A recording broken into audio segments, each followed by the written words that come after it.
है और नस में गम है। આકાશ આકાશ શું છે આ બધું? બેટા તું નશો કરીને આવ્યો છે? હે? ના, અરે શું ના? આ તારા મોઢામાંથી દુર્ગંધ આવે છે.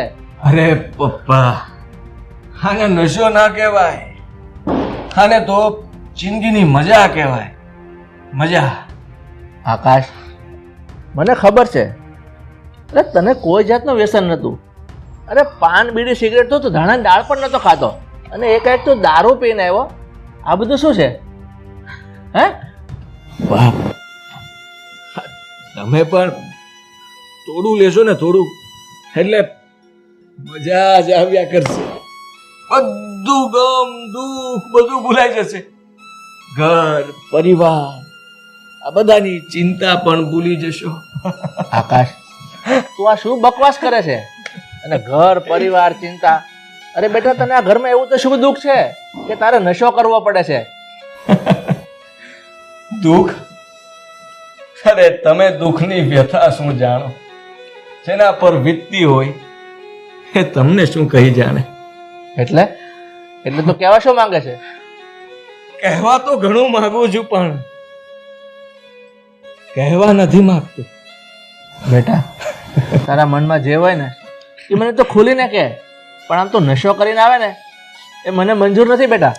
પપ્પા, હવે તો આવું જ રહેશે. તમે આટલા પૈસા ભેગા કર્યા છે કોના માટે? મારા માટે.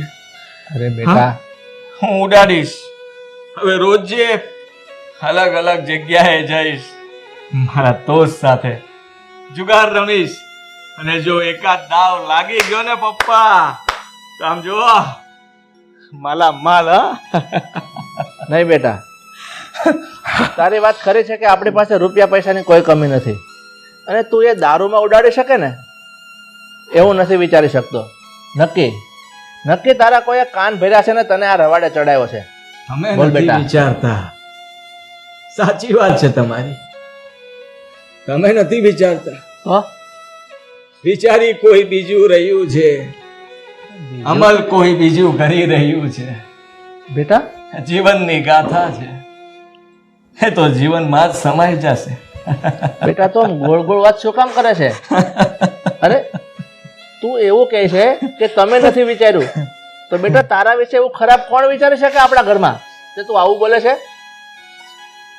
ઘરના સભ્યો જે કામ કરે ને એ બહારનું આવીને ના કરી જાય. જરા કલ્પના કરજો, એવું તે કોણ હશે જે સામે આવવા નથી માંગતું, પણ એનું કામ કરાવવા માંગે છે. આકાશ, બેટા સંભાળીને. આ છોકરો આવું કેમ બોલે છે? આપણા ઘરમાં નહીં, આપણા ઘરમાં તો એવું કોઈ નથી કે એની સંગત બગાડે. નક્કી નક્કી એના મિત્રની સંગતમાં આવી ગયો છે. મારે તપાસ કરવી પડશે.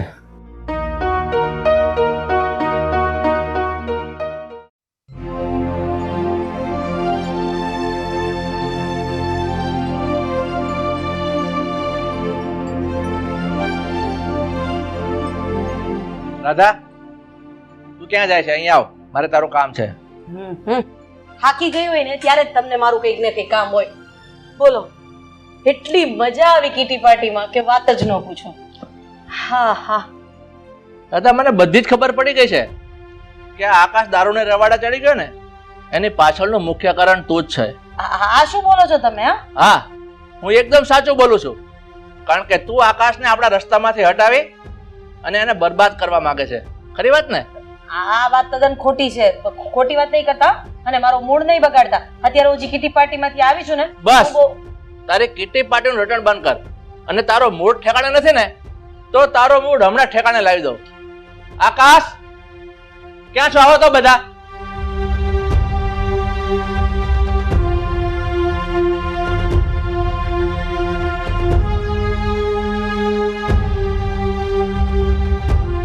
બોલાવી લીધા બધાને. હા, હવે શું સાબિત કરવા માંગો છો તમે? મમ્મી, પપ્પાને મેં બધી જ વાત કરી લીધી છે.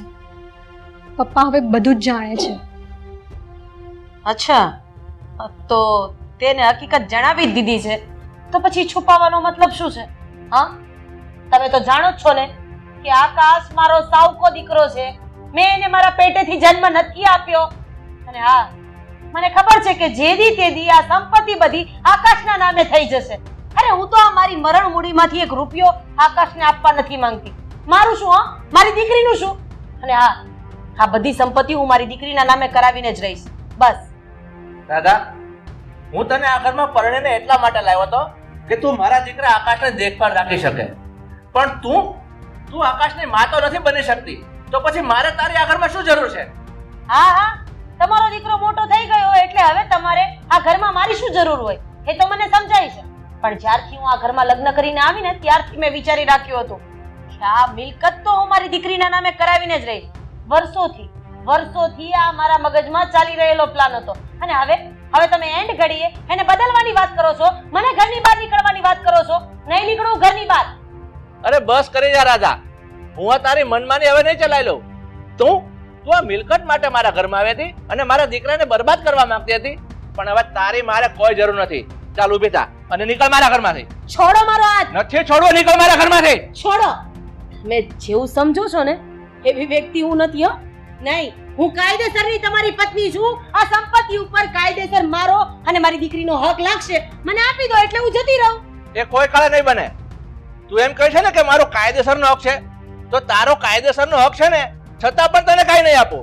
કારણ કે તે મારા દીકરાને બરબાદ કરવાની ઠાણી લીધી છે, એટલે તારો આ ઘરમાં રહેવાનો કોઈ હક નથી. નીકળ મારા ઘરમાંથી. મમ્મી, પણ મેં તમને કેટલી વાર કીધું છે કે મારે નથી જોઈતો આ મિલકતમાં ભાગ. તમે પ્લીઝ આવું ના કરો. બસ રાધા, તે સાંભળી લીધું તારી છોકરીનું? તારા છોકરીના મોઢે તે સાંભળ્યું ને કે એને મિલકતમાં કાંઈ પણ નથી જોતું, એટલે હવે તારે અહીંયા રહેવાનો કોઈ હક નથી. નીકળ મારા ઘરમાંથી. આ શું કરો છો તમે? નીકળ મારા ઘરમાંથી. મારા નથી. રહેવા દો બેટા, તું મને રહેવા દેવાનું કહે છે? આ તારી માં, એને તને બરબાદ કરવાની ઠાની છે, તને અવળે રસ્તે ચડાવવાનો વિચાર કર્યો છે, અને તું એને ઘરમાંથી બહાર કાઢવાની મને ના પાડે છે. હા, અરે એ મને પોતાનો દીકરો નહોતા માનતા, પણ હું તો એમને મારી માં માનું જ છું ને. અને એટલે જ એમની ઈચ્છાનું પાલન કરતો હતો. એમની ઈચ્છા હતી ને કે હું બરબાદ થઈ જાઉં, હું વ્યસની થઈ જાઉં. આ ઘરમાં મારી વેલ્યુ ના રહેવી જોઈએ. હું કોઈ પણ ખૂણામાં બહાર ભટકતો રહેવો જોઈએ. એક દિવસ નશામાં હું ત્યાં ને ત્યાં મરી જવો જોઈએ. બસ આ તમારી ઈચ્છા પૂરી કરવા માટે થઈને જ આ રોજે વ્યસન કરતો હતો. મને એમ હતું કે ભલે મારી સાવકી માં છે, પણ મેં ક્યારે એવું નહોતું ગણકાર્યું કે હું તમારી સાથે સાવકા દીકરા જેવું વર્તન કરું. મને એમ હતું કે તમે ક્યારેક તો બદલશો ને, મારી હાલત જોઈને, ઘરમાં મારું વર્તન જોઈને. પણ ના, તમે તો બસ એક જ વસ્તુ ઈચ્છતા હતા. આ ઘર, પ્રોપર્ટી, મિલકત, આ બધું તમારું છે, મારે નથી જોતું. એમ પણ હું તો મારા નશામાં મજા જ કરું છું, જેથી કરીને ઘરમાં કોઈની યાદ નથી આવતી. ના મા, બાપ, પત્ની કે પછી બેન, બધાને ભૂલી જાઉં છું અને મારી મોજમાં, મારી મસ્તીમાં પડ્યો રહું છું. હું હવે આ વ્યસન ક્યારેય નહીં છોડું. રોજે કરતો રહીશ. મારી જિંદગી આમાં ને આમાં પૂરી કરી દઈશ. આમાંથી મને કોઈ બહાર નહીં કાઢી શકે, કોઈ નહીં.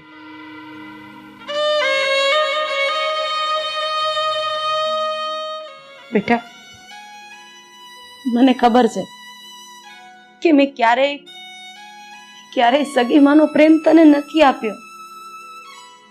મને એ પણ ખબર છે કે સગી માની જેમ ક્યારેય મેં તારી ઉપર વાલથી હાથ પણ નથી ફેરવ્યો. એમ છતાંય આ કઈ જેવી માની આજ્ઞા તે માની લીધી?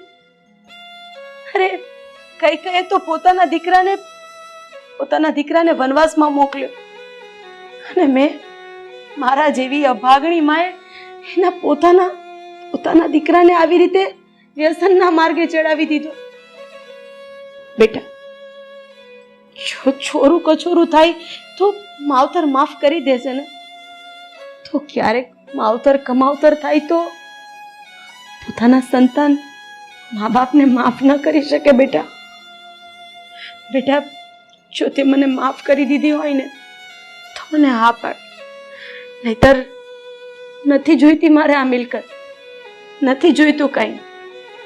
હું અને મારી દીકરી આ ઘર છોડીને અહીંયાથી જતા રહીશું, અને હું તો એ પ્રાર્થના કરું છું કે મારી જેવી માં કોઈ સંતાનને ન મળે, ભલે એ સાવકી હોય પણ પેટના દીકરા કરતા પણ વિશેષ સાચવે.